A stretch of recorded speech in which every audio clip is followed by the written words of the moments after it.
안녕하십니까? 이번에는 이제 화물 해상운송을 할 때 물표라고 어떻게 쉽게 물표라고 하는 선화증권 선화증권을 가지고 이제 대출도 받을 수도 있고 여러 가지 수출을 했다는 증거가 되는 자료니까 그런 증권 선화증권에 대해서 학습하도록 하고 있습니다. 그래서 선화증권이 무엇인지, 그 다음에 선화증권은 유기가 무엇인지. 왜냐면 요즘은 화물선이 막 고속화돼가지고 물건이 먼저 도착하는 거야. 막 물건이. 선화증권이란 뭐냐? 선화증권이란 건 뭐냐? 화주가 운송 간에 체결된 운송계약의 증빙서로서 운송인이 물품을 수령하고 선적하고 이를 해상운송을 거쳐 선화증권의 정당한 소지인에게 인도할 것을 약정하는 유가증권이라는 거죠. 그러니까 선화증권 소지인이 물건 소지인이라는 거지. 선화증권은 화물표라는 거예요. 화물을 찾을 수 있는 권한이 있는 거지. 화물의 주인이다. 이런 의미가 될 수 있는 거죠. 선화증권 소지자는 그 화물의 주인이다. 그러니까 물품표야. 어떻게 보면. 그죠? 그래서 선화증권이라는 것은 화주와 운송인 간에 체결된 운송계약의 증빙서로서 운송인이 물품을 수령하고 선정하고 이를 해상운송을 거쳐 선화증권의 정당한 소지자에게 인도할 것을 약정하는 유가증권이라는 거죠. 그럼으로써 선화증권은 어떠냐? 해상운송계약의 추정적 증거가 된다는 거예요. 그 다음에 운송인의 화물 수령 또는 선적을 증명하는 증거가 된다. 화물 운송인의 화물 수령 또는 선적을 증명하는 증거가 된다. 그리고 운송인이 그 증권과 상환으로 소지인에게 운송함을 인도해 줄 것을 약정하고 있는, 즉 인도 청구권을 표창하고 있는 권리증권이다. 선화증권 소지자에게 물건 인수인계 해주는 거예요. 특히 이제 선화증권은 한 어음과 결부되어 화환계약을 통해 매도인은 매매계약상 인도 의무 이행과 이에 대한 대금 수령이 가능하다는 거죠. 물건 보내는 사람은 선화증권 가지고 돈 받을 수 있는 거야. 그러니까 화환계약에 개입하는 은행은 유통성 선화증권의 물적 담보를 확보함으로써 안심하고 대금을 결제할 수 있게 된다는 거죠. 그러니까 은행에서 담보로 잡고 물품대금 선화증권 기반으로 해서 돈 빌려줄 수도 있는 거지. 상품대금라고 상품대금은 거기서 까고 주면 되는 거니까. 그죠? 그래서 선화증권의 종류는 또 여러 가지가 있다. 물건을 선적 여부에 따라서 분류할 수도 있고, 하자 표시 여부에 따라서 분류할 거, 받는 사람의 표시 방법에 따라서 분류, 선화증권을 유통성 여부에 따라서 분류할 수 있는 거야. 선적 여부는 선적 선화증권, 물건 배에다 실었다는 거죠. 수치 선화증권, 물건 받았다는 거. 하자 표시는 무고장 선화증권, 고장 부선 선화증권, 수화인 표시 방법은 김영식 선화증권이다. 김영식. 누구 거라 이거죠. 지시식 선화증권, 지참인식 선화증권. 이거 지참한 사람이 주인이다, 이런 거. 그 다음에 유통성 여부에 따라서 선화증권을 유통시킬 수 있는 선화증권이냐, 유통시킬 수 없는 선화증권이냐, 이런 차이가 있는 거죠. 수화인을 받은 사람의 표시 의무에 따른 분류, 김영식 선화증권이라고 하는 건 딱 정해져 있다는 거예요. 증권상의 수화인이란 특정한 수화인이 기재되어 있는 선화증권이다. 김영식 선화증권상에 특별히 양도를 금지하는 문헌이 없는 한 양도가 가능하다는 거죠. 선화증권의 양도는 반드시 기명된 주인의 이면 배서, 어음 배서 하듯이 선화증권이 이게 내 건데 여기다가 배서해서 이전시킨다는 거죠.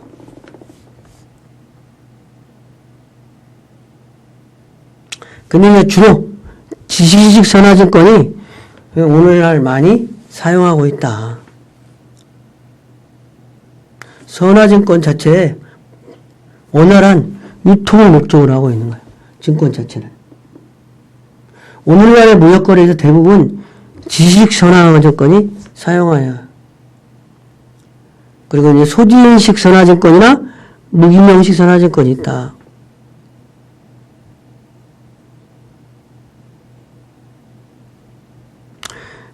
수화인이 비어있는 선화증권을 의미한다. 응? 증권의 양도시 일면 배설을 필요하지 않는 특성이 있다. 응? 근데 이거는 거의 사용은 되지 않고 있다. 주로 선화증권이 사용되는 것은 지시직 선화증권이라는 거예요. 지시식 선화증권이 주로 널리 활용되고 있다는 거죠. 하자 여부에 따라서 무사고 선화증권, 응? 응? 이거 하자 없는 것 아니에요. 사고부서선화증권은 포장사 형태가 불완전하거나 수량이 부족할 경우 단소조항에 기재되어 있는 선화증권을 말한다. 선적 여부에 따른 분류가 선적 선화증권은 해당 화물이 본선에 적재된 후에 발행되는 선화증권으로 증권상에 선적 일자가 표시되며 예전부터 가장 보편적으로 이용되고 있다는 거죠. 응? 선적 선화증권. 수치 선화증권은 운송 선박이 아직 부두에 정박하지 않거나 입항조차 하지 않은 경우 화물은 일단 선박에서의 부두 창고에 입고되어 선적 순서를 기다리는데 이때 선사는 화물을 수치할 수 나타내는 수치 선화증권은 아직 배에 실지는 않았지만 응? 화물 선사가 수치했다 이거지. 그러니까 선적 선화증권이 배에 물건 실었다. 그래야 안전하잖아요. 배에 물건 실었다야. 배에 물건 실었다가 응? 배에 물건을 선적 완료를 해야 조금 더 안전한 거지. 그죠? 유통 가능성.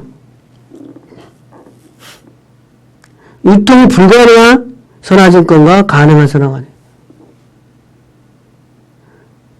유통 가능 선화증권은 실제 화물을 찾을 수 있고 은행에 제출할 수 있는 원본 3장의 선화증권 유통 가능한 선화증권이라는 거죠. 유통 불능 선화증권이라면 수출 통계라든지 세관 제출 요령 등 여러 가지 목적으로 발행된 사본은 유통 불능 선화증권이다. 유통 안 되는 거야. 유통 안 되는 선화증권이다. 선화증권의 이기가 뭐냐? 선화증권의 이기는 이제 요즘에 이제 화물이 상당히 많이 늘어난 거지. 선박의 고속화로 화물이 상당히 신속하게 도착되어짐에 따라서 선적 서류는 그대로 은행에 경유하여 은행의 서류 심사를 충분히 거친 다음에 처리되므로 배가 입항하고도 선화증권이 도착하지 않아 물건 받을 사람이 인도하지 못하고 해상 운송의 물품을 인도하지 못하여 곤란하게 되는 상황을 선화증권의 이기상황이라고 한다는 거죠. 선화증권의 이기상황. 그러니까 요즘에는 워낙 빨리 물건 화물선이 이동하고 비행기로 운송하고 그러니까 그 선화증권이 그렇다는 거죠. 이 선화증권의 위기 극복, 이러한 문제점을 해결하는 물건 화물이 먼저 도착했는데도 은행에서 서류가 늦게 도착함으로써 어떤 그 물건 받은 사람이 물건을 인도받지 못하는 문제를 해결하기 위해서 어떠한 극복 방안이 있나? 첫 번째는 수입 화물선, 화물 선취 보증장을 사용해가지고 먼저 화물을 인도한다는 거죠. 그 다음에 선화증권의 편법적, 그 다음에 해상화물 송장을 사용한다든지, 전자선화증권을 사용한다든지, 이렇게 함으로써, 조금 한다는 건데, 여기서 이제 우리가, 선화증권에 대한 개념을 좀 이해를 하는 게 또 중요한 것 같아요. 선화증권. 화주와 운송인 간의 체계는 운송계약 증빙 서류로서 운송인이 물품을 수령하여 선정하고 선화증권 정당한 소지인에게 인도할 것을 약정하는 증권이다. 근데 선화증권의 종류는 선적 여부에 따라서 선적 선화증권이 있고 수취 선화증권이 있다는 거죠. 그 다음에 하자 표시 여부에 따라서 무구장 선화증권과 고장부 선화증권이 있다는 거예요. 뭐 포장이 불량이다든지. 근데 수화인 표시 방법에 따라 김영식 선화증권, 지식 선화증권, 지참인식 선화증권 이렇게 있다는 거죠. 그리고 선화증권이 유통하는 여부에 따라서 유통선화증권, 비유통선화증권 이렇게 있다. 선화증권의 이기라는 거는 화물이 먼저 도착해가지고 불구하고 선적서류는 종래 그 은행에 경유하여 은행의 서류심사기간을 충분히 거친 다음에 처리됨으로써 본선에 입항하고도 선화증권이 도착하지 않아서 화물을 인도받지 못하고 해상 운송은 물품을 인도하지 못하여 곤란하게 되는 상황이다. 학습 내용을 정리하겠습니다. 선화증권이 무엇인지 여기에 대한 확실하게 이해해야 되겠다. 선화증권은 화주와 운송인 간에 체결된 운송계약, 화물 운송계약의 증빙서류라는 거죠. 운송인이 물품을 수령하여 선적하고 이를 해상운송을 거쳐 선화증권으로 정당한 소지인에게 인도할 것을 약정하는 유가증권이다. 그럼으로써 선화증권은 해상운송계약의 추정적 증거가 된다는 거죠. 그리고 운송인의 화물 수령 또는 선적을 증명하는 이 화물은 선적됐다. 이런 증거라는 거죠. 그리고 운송인은 그 증권과 상환으로 소지인에게 화물을 인도해 줄 것을 약정하고 있는, 즉 선화증권 소지인에게 상품 인도해 준다는 거죠. 그리고 이제 선화증권이다 보니까 이거는 어음과 결부되어 하환 계획을 통해 한다는 거예요. 매도인이 매도인이 매매 계약상의 인도 의무 이행과 이에 대한 대금 수령을 가능하게 되고, 화환 계약에 개입하는 은행은 유통선화증권을 물적 담보로 확보함으로써 안심하고 대금을 결제할 수 있는 거예요. 은행에서 선화증권을 담보로 해서 물건을 빌려줄 수도 있고, 그런데 배에다가 선적하고 수입업자한테 상품 받기 전에 먼저 은행에서 돈 받고 물품대금 받으면 까고 뭐 이렇게 할 수 있다라는 거죠. 되게 합리적인 개념이라고 할 수 있겠습니다. 그죠? 이번 시간 강의를 마치겠습니다.